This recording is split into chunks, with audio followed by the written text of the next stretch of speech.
बेगानी शादी में अब्दुल्ला दीवाना, ऐसे मनमौजी को मुश्किल है समझाना। बेगानी शादी में अब्दुल्ला दीवाना। बेगाने की शादी में अब्दुल्ला दीवाना, यही कुछ हाल रहा रिहाना का और ग्रेटा थनबर्ग का।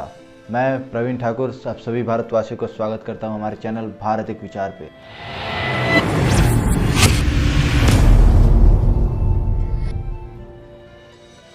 तो जी ये पूरा मामला क्या है? तो मामला ये है कि रिहाना एक ट्वीट करती हैं, उसके बाद ग्रेटा थनबर्ग ट्वीट करती है, उसके बाद से पूरा हॉलीवुड ट्वीट करता है और बताता है कि किस तरह से किसानों पर भारतीय सरकार द्वारा ज्यादती की जा रही है।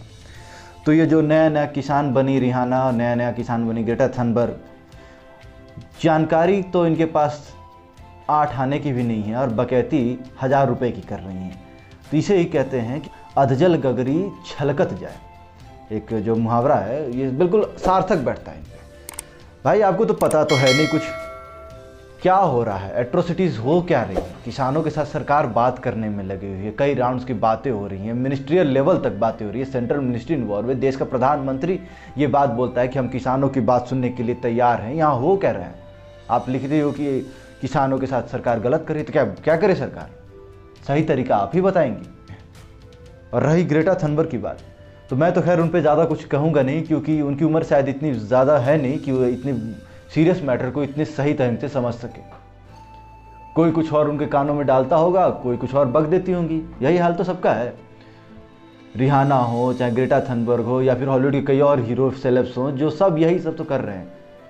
कई सुनाई बातें होंगी, बैंक में पैसे आते होंगे और मुंह से बकते करते जा रहे हैं। तो होता क्या है, इस ट्वीट का मिनिस्ट्री ऑफ एक्सटर्नल अफेयर्स द्वारा इसको खंडन किया जाता है। कहा जाता है कि ऐसे जितने भी सारे लोग हैं जो इस बात को प्रोपोगेट कर रहे हैं, जिस प्रोपोगेंडा को फैलाने में लगे हुए हैं, उन सभी को ट्विटर जल्द से जल्द रोके या फिर उन पर कानूनी कार्रवाई की जाएगी।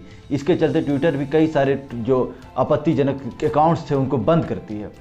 तो जी हम जानते हैं कि ऐसा क्या पहली बार हुआ है? तो ऐसा कोई पहली बार नहीं है। पिछली बार भी सीए के दौरान भी ऐसा ही बातें सामने आई थी। तो इसका जवाब क्या रहा? इस जवाब में भारत के कई सारे सेलेब्स भी सामने आए। सबसे पहले हमारे देश के अन्ना ने गन्ना लेकर सामने आया और आकर इन्होंने बताया रिहाना को कि हकीकत क्या है। कहा कि अधजल गगरी छलकत जाए वाला हरकत मत कीजिए। आपको अगर सारी बातें ना पता हो तो भचर भचर करने से बचना चाहिए। उसके बाद से हमारे खिलाड़ी कुमार ने भी इस बात को विरोध जताया और कहा कि हमारा ये देश का आंतरिक मामला है। पर सबसे अच्छा ट्वीट मुझे जिनका लगा वो थे प्रज्ञान ओझा, जिन्होंने पूरी विस्तारपूर्वक कहा कि ये मामला हर देश में होते ऐसे मामले होते हैं और ये हमारे देश का व्यक्तिगत मामला है और सरकार और फार्मर्स के बीच में बातचीत हो रही है और ये कोशिश की जा रही है कि इसके बीच का रास्ता निकाला जाए। इसमें हमें किसी तीसरे की दखल की ज़रूरत नहीं है। और हम अपने देश के फार्मर्स से भी कहना चाहेंगे कि आप सभी का मांग जो भी है, आप ऐसे लोगों के बहकावे में ना आए। ऐसे लोग सिर्फ अपने मतलब के लिए हैं, उनके बाद मतलब पूरे होते ही वो साइड हट जाएंगे। उनको 2 पैसे दे दो तो आपके घर में नाच के जाएंगे। ऐसे लोग हैं, तो आप उनकी बातों पर मत ध्यान दीजिए। इसी बीच उड़ती उड़ती ये खबर आई कि मियाँ खलीफा नाम की कोई लड़की है। जी मैं तो बिल्कुल नहीं जानता उन्हें, पर कोई अगर जानते हो तो हमें कमेंट बॉक्स में ज़रूर कमेंट करके बताएं कि उन्होंने भी इस बात का समर्थन किया है। शायद कहा जाता है कि वो कोई सेलिब्रिटी हैं, मुझे नहीं पता वो किस कला में निपुण है, पर उनकी कला के बारे में भी अगर आपको कोई जानकारी हो तो हमें बता सकते हैं कि वो किस कला से जानी जाती है, किस क्षेत्र में उनका योगदान है। उन्होंने ये भी कहा कि जो पूरे भारत में फार्मर्स के ऊपर है अत्याचार हो रहा है।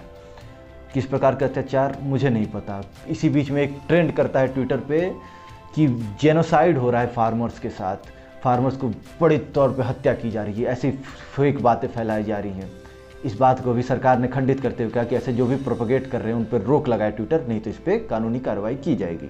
ये सुन रहे हैं वो भी ये जान ले कि उनके कहने या ना कहने से हिंदुस्तानियों को कोई फ़र्क नहीं पड़ता। वो अपना मुंह खोल के हगे, उनसे कोई फ़र्क नहीं पड़ता। हम जो बात है वो इसलिए बात है कि हम अपने देश में हो रहे घटनाओं को खुद ही सॉल्यूशन निकालने के लायक हैं।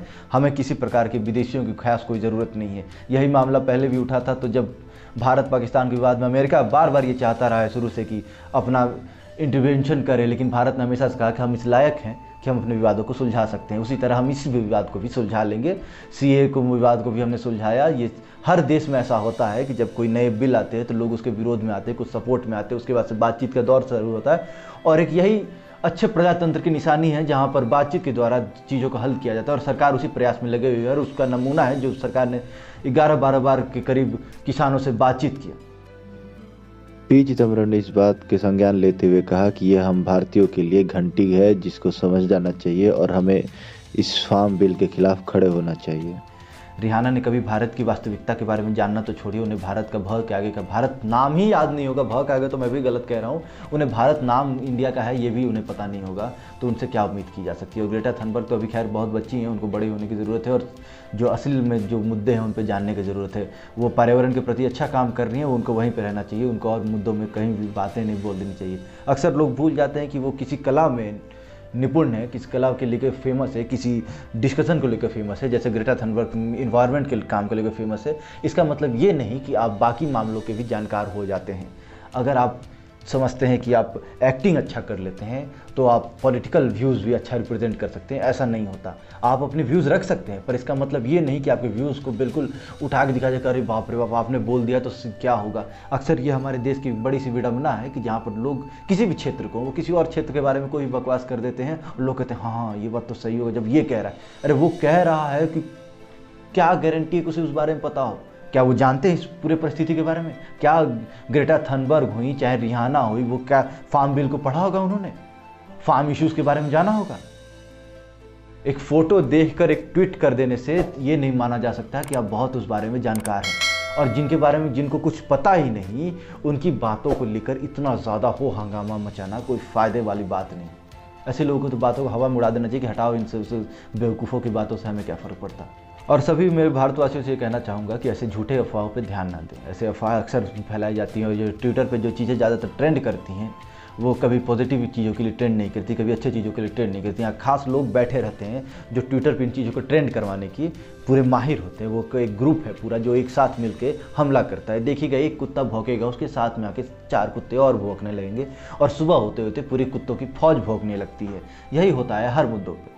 लेकिन आप हम सब मिलकर इस देश को बचाने के लिए ऐसे भटकाऊ बातों से दूर रहेंगे और सत्य और तथ्य की बात करेंगे, ना कि आधी बातें जानकर हवा में फड़फड़ाते रहेंगे।